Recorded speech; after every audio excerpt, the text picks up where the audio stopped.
Well, hey, and good morning, and welcome to GatheringPoint, and welcome to 2022. I know, I think it probably goes without saying, the last 2 years have been a little bit difficult. But I think that's part of the allure of a new year, that there's something about having a fresh start. It's why so many of us start a new exercise routine, or maybe we start a new diet, because there's just something about a new start, a fresh start that kind of gets us going. Now, we are 9 days into the new year, and my guess is there are many of us who have already given up, right? We've already kind of given up. Hopefully not, but there's a good chance that may have happened. And if we fell off the wagon already, we may be thinking like, well, what is the point of doing this anyway? And the good news is this: we don't have to wait for the start of a new year to begin something new, to start over. Every day that we wake up and we have breath in our lungs is an opportunity to make this day better than the day before. And we all can do that. But we have to be willing to take control of the things that we can control, right? We have to take responsibility for our own lives. Now, there are some things in our lives that are out of our control. And if we stay focused there, then no matter how promising this new year is, it's gonna feel like we're failing over and over again. And so over the next several weeks, we're gonna take a look at this idea of what it means to take responsibility for our own lives, that we all have the ability to respond in a better way. And each week, we're gonna come back to a simple question that we're gonna ask ourselves every week. Am I taking responsibility for my life? Really? I mean, am I really taking responsibility for the things that I have control over? Now, some of you are already loving this idea because you're sitting there going, man, my kids need to hear this message. Or maybe I have a spouse that I'm elbowing and don't do that. That's probably not a good idea, right? But the truth is this: we all know somebody who is irresponsible, right? I mean, we know somebody who's irresponsible. But what is irresponsibility? What is it to be irresponsible? Are you ready? Here it is. Being irresponsible is when people refuse to take responsibility for the things that they are responsible for. I know, change your life. That's worth the price of admission to be here this morning, right? But there's more to it than just that. There's more to it than that. There's a bigger issue at hand. Irresponsibility is almost impossible to see in the mirror. It's almost impossible to see in the mirror because I can see it in you really quickly. And you can see it in me probably even quicker, right? But we have a really hard time seeing it in ourselves. But it's all around us at the same time. And so we're gonna spend a few weeks here. Now, some of you might agree with what I'm about to say, and some of you may not. But I think as a whole, our culture is becoming more and more irresponsible, right? It seems that we're becoming more irresponsible, and in some ways, it may even be celebrated. Now, if you ask somebody, or if somebody asked you, hey, are you a responsible person? I think most people go, yeah, I'm responsible. I take care of the things that I'm supposed to take care of, but that person over there, I'm not so sure about them. I mean, we all know other people who are irresponsible, but we are not one of them. So we live in a culture that is increasing in irresponsibility. We like to blame others, other people, other circumstances, whatever it might be, for the bad things that happen in our lives. Now, that might be part of the rising affluence in our culture, might lend to that trend. But there's also this idea that comes around the issue of our rights and what I have the right to do. And sometimes I think there's confusion that comes with that I have the right to be irresponsible if I want to, but you don't have the right to hold me accountable.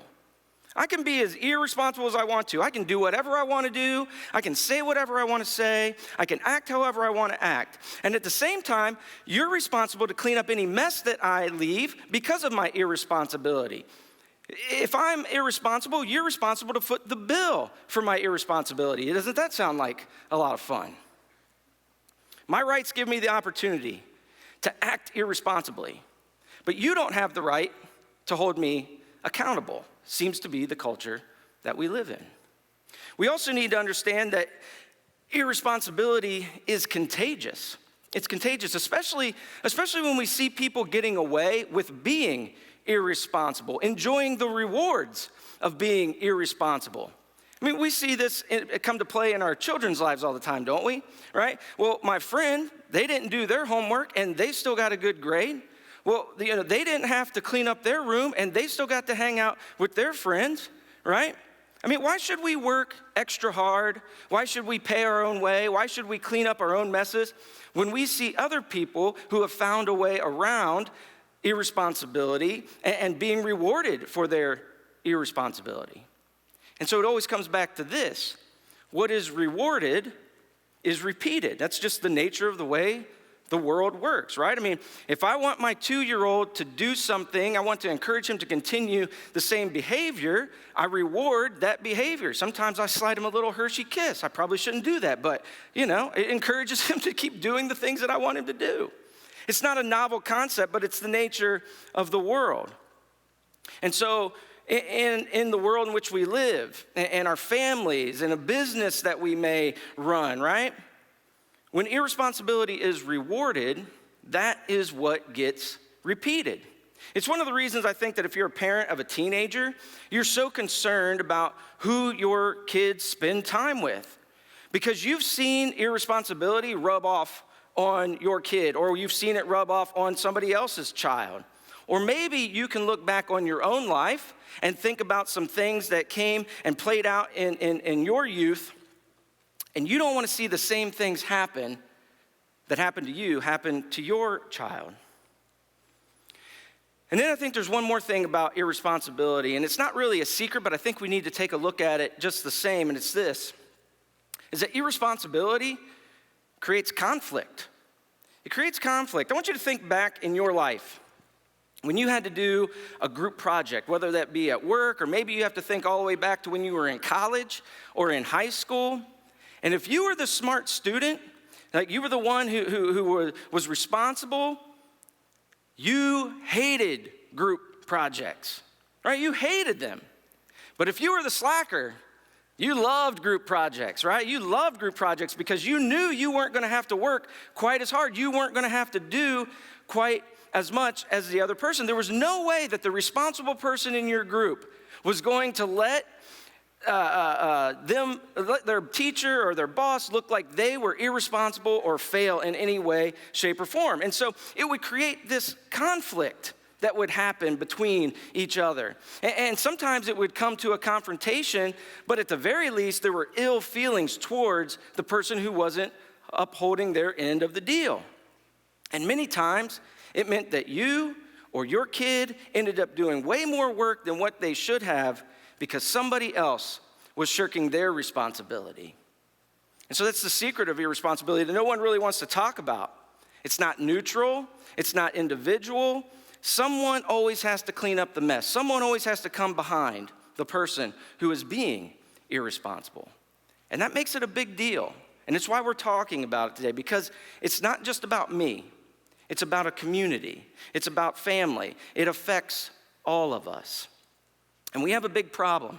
If we allow ourselves to get to a point where I have the right to do whatever I want, to be as irresponsible as I want, but you don't have the right to hold me accountable. And communities and families and companies, they cannot function in that manner. And they will eventually crumble under the weight. So, it's easy to talk about those irresponsible people. Those people over there, they're so irresponsible. Sometimes we kind of laugh about it. Sometimes we make fun of them. Man, they'd forget their head if it wasn't screwed on. They're so irresponsible. Those kind of things. Because it's always easier to look at other people's flaws. But for a moment today, I think we're going to take a look in the mirror. And we need to do some self-reflection in ourselves, because it's easy to see the flaws in other people. But I think we need to understand that there is a desire in every single one of us to ignore our responsibilities at the same time, from time to time. And it's in all of us. And if you're a Christian, if you're a follower of Jesus, we can't do that. We simply can't do that, and here's why. Because ultimately, if you've taken on the name of Christ, if you've accepted him into your life, you're not just accountable to your spouse or to your mom or dad or to your boss. Ultimately, if you've decided to follow Jesus, then we are now accountable to him. And as we're going to see as we take this journey over these next several weeks, God has given each of us responsibility, and you have an account to give to your Heavenly Father for that which he has given us responsibility for. I want you to think about it for a moment. Christians should be the most responsible people on the face of the earth. I mean, we should know better, right? We should clean up our own messes that we make. We should be incredible examples of what it means to be responsible. But whether you're a Christian or you're not, we all have the ability to be irresponsible. And we come by it honestly.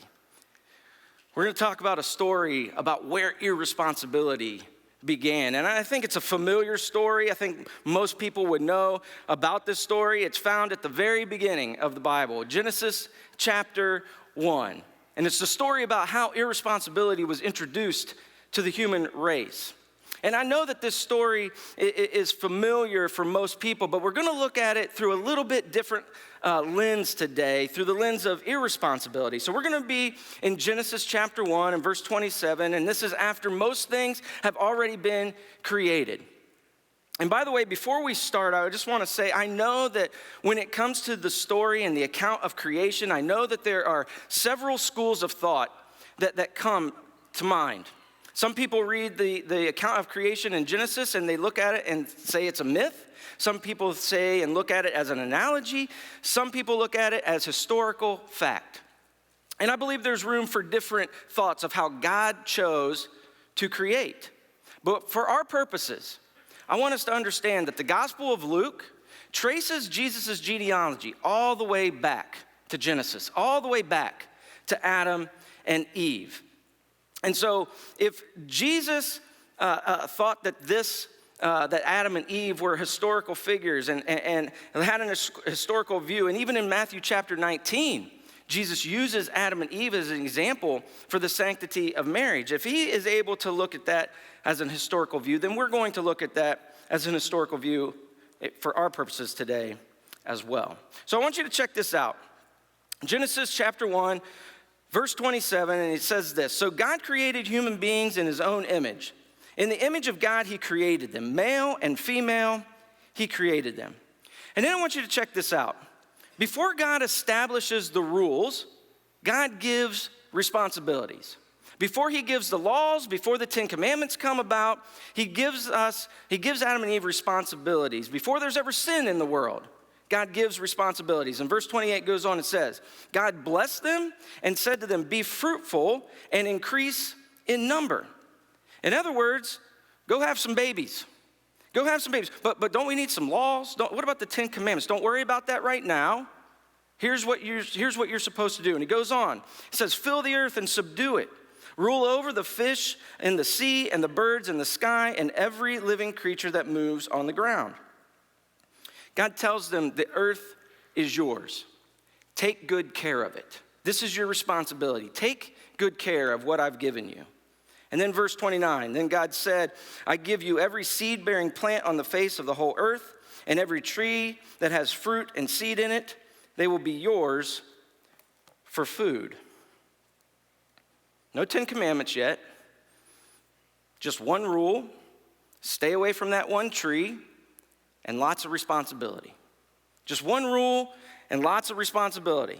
See, in the beginning, God did not start with the rules. He didn't start with the 10 Commandments. He gave mankind the responsibility to rule over the earth and to take good care of it. And this is before sin enters into the world. It's before thou shalt and thou shalt not enter into the picture. It was about responsibility. And so what do we learn just from reading that short passage of Scripture is this: we were created to be responsible. It is in our intuition. I think we see this, I'm a high school pastor here at Gathering Point, and we see this when our teenagers get their driver's license for the first time. Maybe you can remember back when you got your driver's license. And I know there's some initial thought that it's about freedom. I can't wait to get that driver's license because I can go where I want to go. I can get out of the house. I can do all these things. And there's probably some truth to that as well. But I think that there's more to it than just that. I believe that teenagers crave responsibility. And I know some of you are like, yeah, right, you don't know my kid, right? You don't know. I think kids crave responsibility. That mom and dad would trust me to drive to and from school, to pick up my little brother or sister from sports practice, to stop by the grocery store and pick up some milk or whatever might be needed. And I would even argue that we are happiest. We are happiest when we are responsible, when we are trusted with responsibility.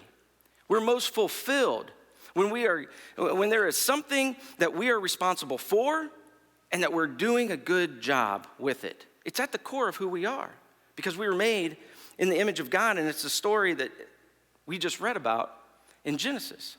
We're happiest when we're taking care of the things that we've been given responsibility for and that we're doing a good job with it, and it weighs on us when we don't, when we aren't, when we're not being responsible for those things.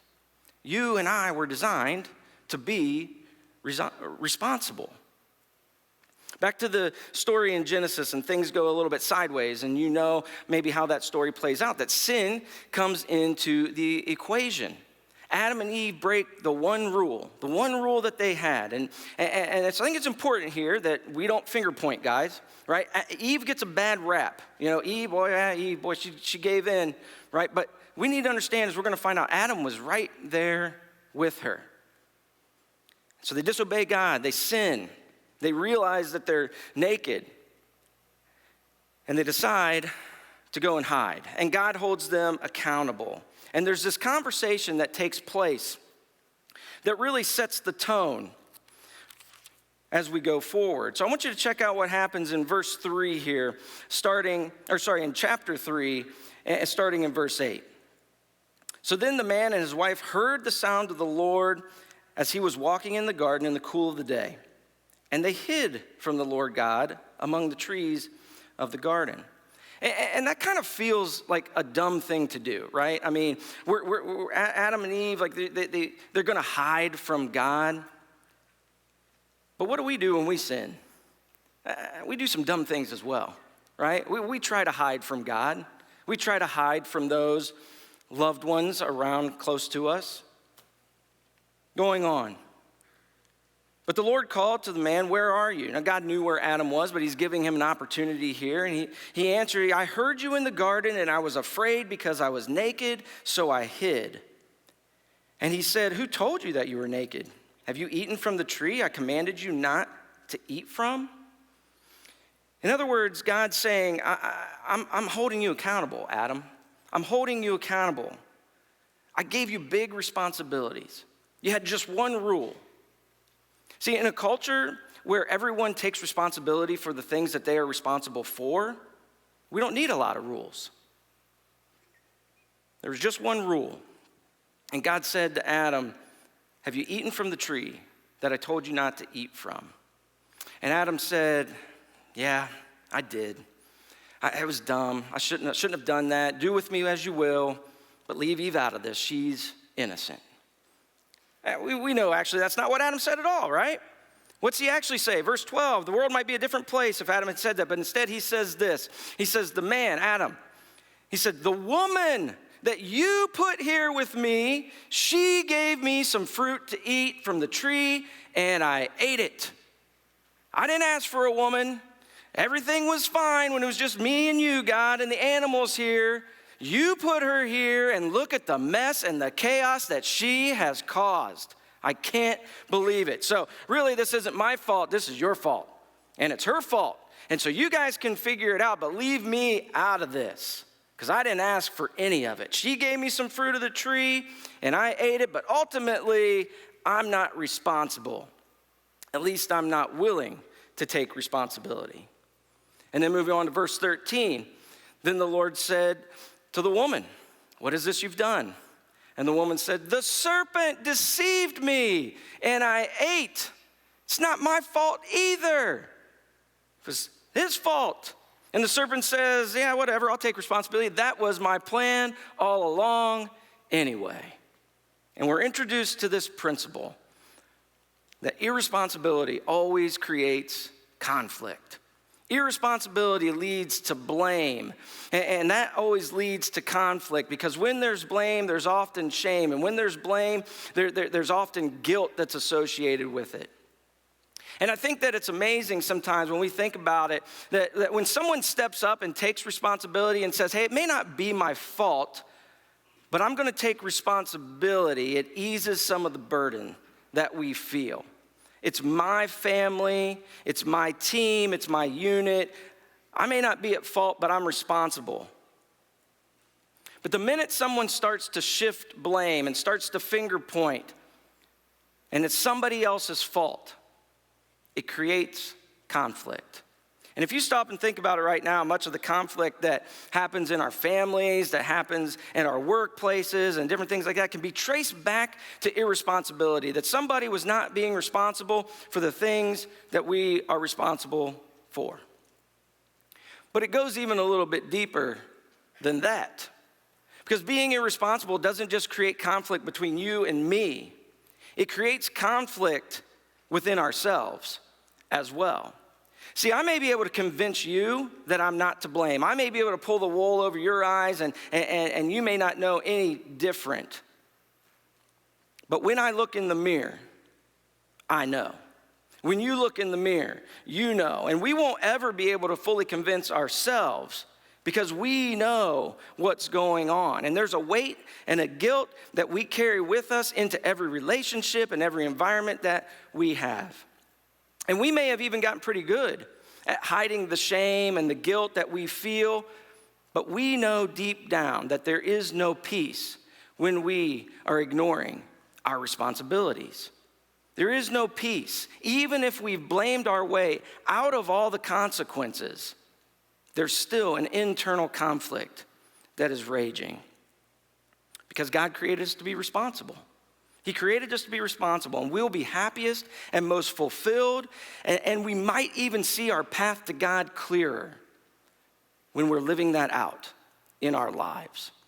See, I think we all become trial lawyers, right? I mean, we can argue with the best of them when it comes to making the case that it was somebody else's fault. Somebody else's fault. The reason that I failed that test, the reason I didn't get that job, the reason I don't exercise enough, the reason I can't stay on that diet. We get really good at arguing our case about why it's somebody else's fault that I'm in the position that I'm in. But at some point in time, we all have to take a look in the mirror and ask the question, what part of it is my responsibility? What part of it do I have to take ownership for? And so that's what I want us to do this week, to try to help us move past this idea of blaming others and finger pointing and start taking responsibility for our own lives. And so this week, I want you to think through, I want you to listen to where you put blame in your life. Because we all do this. We all try to place blame in different situations in our life. And you don't even have to have a difficult conversation with somebody to hear where we are placing blame. Just listen to who it is that you're blaming for the circumstances that are around you. The words that are coming out of your mouth as it relates to blame. But let's even go one step further and not just listen to the words that come out of our mouths, but let's listen to the internal words as well, the self-talk that a lot of us do. We have imaginary conversations with other people, don't we? And imaginary conversations in our head. And the reasons why I acted the way that I acted, the reason that this happened is because. And we do this all the time, and we have conversations in our head that never really help anything, but try to put blame somewhere else. And as you're doing that this week, in every conflict, ask the question, what part of what happened is my responsibility? How can I control what I can control? Because here's what we need to remember. You, me, we were created for responsibility. And to ignore that responsibility is to deny who God is and who God created you to be, because it's at the core of who you are. It's who God made you to be. And you will neither be happy nor fulfilled being irresponsible. And irresponsibility always leads to conflict with others and in ourselves. So let's take responsibility for the things that our Creator has made us responsible for, and let's keep asking the question, am I taking responsibility for my life? Really? Am I taking responsibility for my life? So today, as we get ready to leave, we want to practice our ability to respond. And you might see around here, maybe this is your first time here, or maybe you haven't been here in a while, but you'll see some stations around the room here, with some crosses lit up and some candles. And we want to give you the opportunity to respond to what you have heard today. And so in a few moments, the band's going to come out and they're going to play a few songs for us, and it gives us time to reflect. But there's 3 different things that you can do at these stations. One, there's pieces of paper and a pen. And you can write out a prayer. And maybe as you've been sitting here today, something has been brought to your heart or your mind of things where, I just haven't been responsible in this area. Maybe I've just been flat out irresponsible in this area. And if it's a prayer that you want us to pray along with you, we just want you to write that down, and you can take a pen and pin it to the cross. And at the end of each service, we'll collect all of those. You don't have to put your name on it if you don't want to. You can be as anonymous as it wants to be, because God knows your heart. But we want to join you in prayer with that. And our staff will pray over those throughout the week with you. There's also communion that are in the buckets as well. And so maybe you or you and your family want to have a time of communion together to thank God for what he's done by sending Jesus and his broken body and his shed blood, that we might have life and have it to the fullest. And Jesus says, hey, I came and you created you to be responsible. I created you for responsibility. And so maybe it's an opportunity for us to thank him for trusting us to be who it is that he's called us to be. And then the last thing, you see some candles that are lit. And maybe as a symbolic act, maybe there is an area in your life where you've looked and you said, I've allowed some irresponsibility. I've ignored some of the things, and it has become a dark place in my life. I have pushed down the guilt and the shame, and it is a dark place, and nobody else even knows about it. And I'm going to light a candle as a symbolic act to God to say, I want you to shine light on that area in my life so that I can make those things right. And of course, you don't have to move. You can still just sit and listen to the words of the song and allow that to minister to you as well. But as this is happening, take time to respond and reflect, because where there's irresponsibility in our lives, it always leads to blame and conflict. And I think that we would all agree that our lives would be so much better without unnecessary conflict that happens, and that we would take responsibility for the things that we've been given responsibility for, and we would be more fulfilled for it. Let me pray with you, and then the band's going to lead us in a couple songs, and you can respond at that time. Jesus, thank you so much for who you are and what you do in our lives. God, and the story, as we hear about Adam and Eve and how irresponsibility even came into the world. And God, may we start to look and reflect in our own lives, because there's so many things that happen in our lives on a day-to-day basis where it's easy for us to start finger pointing and looking at other people and looking at other circumstances, and we'll drive ourselves crazy if we try to control the things that we have no control over. So maybe today, we'll begin to take responsibility for the things we've been responsible for, that we will have control over the things that we can control, so that we can live a life that is happiest and fulfilled by living out what you've called each of us to do. We love you. Thanks for loving us. And we ask these things in your name. Amen. You're free to respond. Thanks so much for joining us today. If you love the content you heard and you'd like to know when the new content becomes available, scroll down and like and subscribe to our channel. Again, thanks so much for being here today, and we can't wait to see you next week.